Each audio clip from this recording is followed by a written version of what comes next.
Hello everyone, this is Navia Repati, YouTube channel. Balik lagi ke channel aku.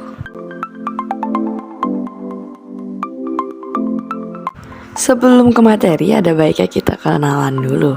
Perkenalkan, nama aku Nimas Ayunivila Syekh Abdullah A1M 022058, mahasiswi pendidikan IPA semester 1 Fakultas Keguruan dan Ilmu Pendidikan Universitas Bengkulu dengan dosen pengampu Dr. Muhammad Kristiawan MPD.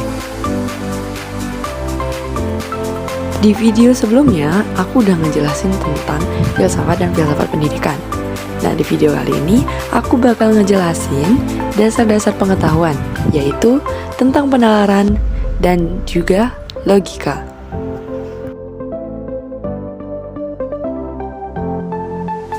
Yang pertama adalah penalaran. Penalaran sendiri merupakan suatu proses berpikir dalam menarik suatu kesimpulan yang berupa pengetahuan. Penalaran menghasilkan pengetahuan yang dikaitkan dengan kegiatan berpikir dan bukan hanya dengan perasaan. Kemampuan menalarlah yang membedakan manusia dari binatang. Jadi, yang membedakan kita sama binatang itu akal atau yang sering disebut dengan penalaran. Selanjutnya, ada ciri-ciri penalaran. Ciri pertama, dia harus memiliki pikiran yang logis. Kedua, dia memiliki sifat analitis dari proses berpikir. Jadi saat dia sedang dalam proses berpikir, maka dia memiliki sifat analitis dan pemikiran yang logis. Di awal tadi dikatakan manusia memiliki kemampuan menalar yang mampu membuat manusia itu mengembangkan pengetahuan. Nah, pengetahuan itu sendiri dapat dikembangkan oleh manusia karena dua hal. Pertama, manusia mempunyai bahasa yang mampu mengkomunikasikan informasi dan jalan pikiran.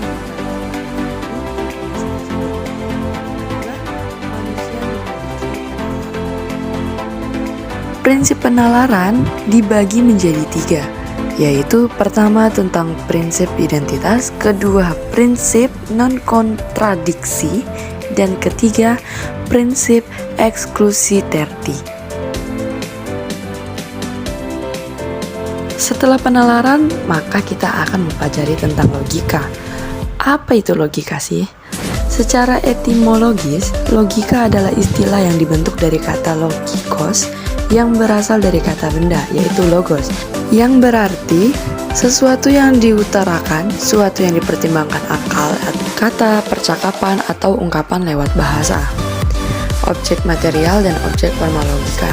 Syarat suatu ilmu pengetahuan adalah memiliki objek material dan objek formal, yang mana objek material suatu ilmu ialah materi atau bidang atau lapangan penyelidikan ilmu yang bersangkutan, sedangkan objek formal adalah bagaimana objek material tersebut dipandang. Selanjutnya, tempat logika dalam peta ilmu pengetahuan.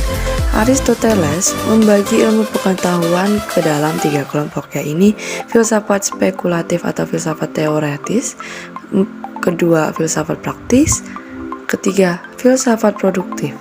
Namun, Auguste Comte membagi ilmu pengetahuan ke dalam dua kelompok, yaitu pertama pengetahuan positif dan kedua filsafat. Sejarah logika. Logika dimulai sejak Thales, yaitu filsuf Yunani pertama yang meninggalkan sejarah dongeng, tahayul, dan cerita-cerita isapan jempol dan berpaling kepada akal budi untuk memecahkan rahasia alam semesta.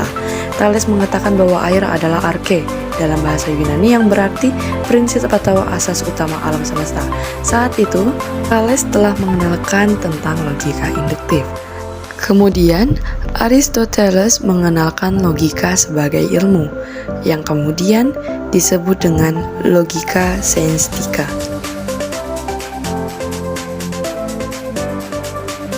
Aristoteles mengatakan bahwa Thales menarik kesimpulan bahwa air adalah arche alam semesta dengan alasan bahwa air adalah jiwa segala sesuatu. Karena logika Thales mengatakan air adalah arche alam semesta, maka Aristoteles menyimpulkan air adalah jiwa tumbuh-tumbuhan, air adalah jiwa hewan dan jiwa manusia, air juga uap, dan juga air adalah es. Logika tradisional dan logika modern. Logika tradisional membahas dan mempersoalkan definisi, konsep, dan terminologi menurut struktur, susunan, dan nuansanya, serta seluk-beluk penalaran untuk memperoleh kebenaran yang lebih sesuai dengan realitas.